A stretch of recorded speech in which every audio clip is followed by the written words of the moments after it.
Hello friends, welcome to Enkal Veeddu Samayal. எல்லாரும் எப்படி இருக்கிறீர்கள்? எல்லாரும் நலமாக இருப்பீர்கள் என்று நினைக்கிறேன்.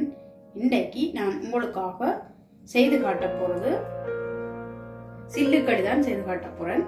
இந்த வீடியோவை பார்க்கறதுக்கு முன்னாடி இந்த சேனலை இதுவரைக்கும் சப்ஸ்கிரைப் பண்ணாதவங்க பண்ணிக்கொள்ளுங்க. அப்பதான் நான் போடுற ஒவ்வொரு புதிய வீடியோக்களும் உங்களை வந்து சேரும். இப்ப நாங்கள் இந்த சில்லுக்களி என்னென்று செய்யறதுன்னு பார்ப்போம். இப்போ நான் 1.5 டேபிள் ஸ்பூன் பயறு எடுத்து வச்சிருக்கிறேன். இதை மிதமான சூடில் வச்சு சிவக்க வறுத்தெடுக்க போகிறேன். இப்போ இந்த பயரை நல்லா சிவக்க வறுத்துட்டேன். இதை இப்போ இறக்கி எடுப்போம். இப்போ 1.5 டேபிள் ஸ்பூன் சவ்வரிசி எடுத்து வச்சிருந்தேன்னா அதையும் வறுத்தெடுக்க போகிறேன். கலர் மாறாமல் சவ்வரிசி சூடாக இருந்தனைக்கும் பார்த்தா காணும். இப்போ இந்த சவ்வரிசியையும் நல்லா சூடாக இருந்தனைக்கும் வறுத்துட்டேன். இதையும் அந்த பயரோட சேர்த்து இறக்கி வைக்கிறேன். இப்போ இந்த சில்லுக்களிக்கு தேவையான சில்லு செய்யறதுக்கு மாவை குழைச்சி எடுப்போம். 1/2 கப் வறுத்த அரிசி மாவு எடுத்து வச்சிருக்கிறேன். 1 டேபிள் ஸ்பூன் அவிச்ச கோதுமை மாவு எடுத்து வச்சிருக்கிறேன். அதையும் போடுறேன்.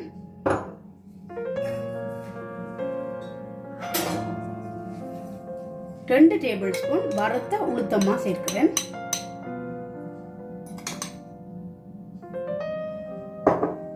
இப்ப இந்த மாக்கலவைக்கு தேவையான அளவு உப்பு போடுவோம்.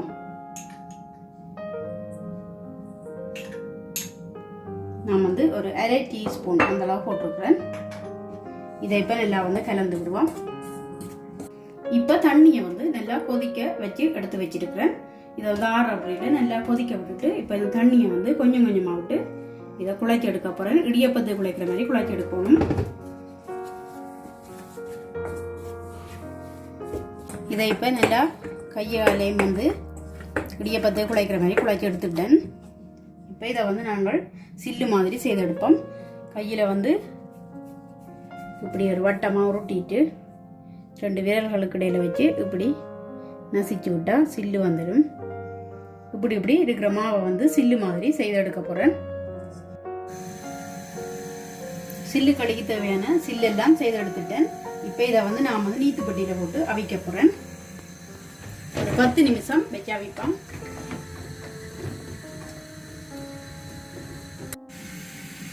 இப்போ எடுத்து வச்சிருக்கிற சவ்வரிசியையும் பயரையும் அவிப்போம். தண்ணி சேர்த்து வைக்க போறேன்.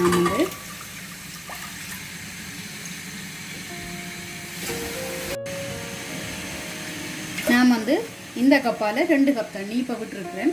இது நல்லா அவியட்டும். இப்ப 10 நிமிஷமா இதை அவிய விட்டுதான். இப்ப இதை எடுப்போம். இந்த சில்லுகளை இப்ப நான் உதிர்த்தி விட போறேன். இப்ப இந்த பயரும் சவரிசியும் அவிஞ்சு கொண்டிருக்கு. அரைவாசி அவிஞ்சிட்டுது. இப்ப இதுக்குள்ள நான் 250 மில்லிலிட்டர் கட்டியான தேங்காய் பால் எடுத்து வச்சிருக்கிறேன். அதுல அரைவாசியை இதுக்குள்ள சேர்க்கிறேன். இதோட இன்னும் 1 கப் தண்ணி சேர்க்கிறேன்.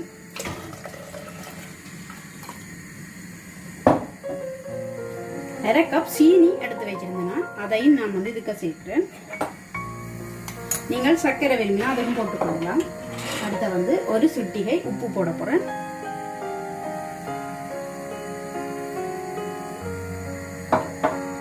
கலந்துடுவோம். இப்ப இதுக்குள்ள நான் உதிர்த்தி வச்சிருக்கிற இந்த சில்லுகளை சேர்க்கிறேன்.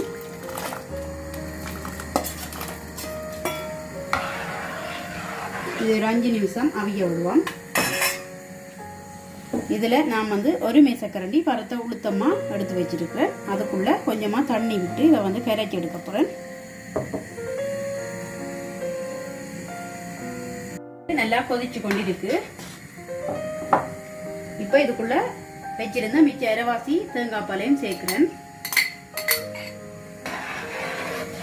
நான் இந்த பெட்டி தேங்காய் பால் தான் எடுத்தேன். நீங்கள் தேங்காய் திருவி எடுக்கிறேன்டா ஒரு அளவான தேங்காய் எடுத்து திருவி கடைசியா வர தண்ணி தன்மையான பாலை விட்டு பயரையும் சவ்வரிசியையும் அவிய விடுங்கோ.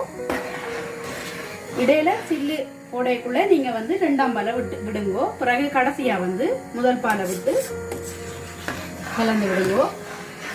நான் இன்றைக்கு கட்டிப்பால் எடுத்திருக்கிறபடியா தான் தண்ணி வந்து கொஞ்சம் கூட கலந்துருக்கிறேன். இப்போ இதுக்குள்ள நான் வந்து கரைச்சி வச்சிருந்த உளுத்த மாவையும் வந்து இதுக்குள்ளேயே சேர்க்கிறேன்.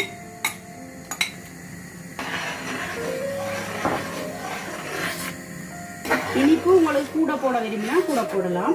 நான் வந்து 1/2 கப் சேர்த்துருக்கிறேன். இப்போ சுவையான சில்லுக்களி வந்து தயாராகிட்டுது. இதுக்குள்ள போட்ட பயறு சவ்வரிசி எல்லாம் நல்லா அவிஞ்சு வந்திருக்கு.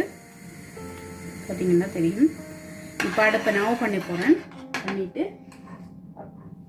1 டீஸ்பூன் ஏலக்காய் பொடி எடுத்து வச்சிருந்தேன். அதை இப்போ போட்டு கலந்து விட போகிறேன். ஓகே ஃப்ரெண்ட்ஸ், சுவையான சத்தான சில்லுக்களி ரொம்ப சூப்பராக தயாராகிட்டது. கண்டிப்பா நீங்களும் இதை ட்ரை பண்ணி பாருங்க.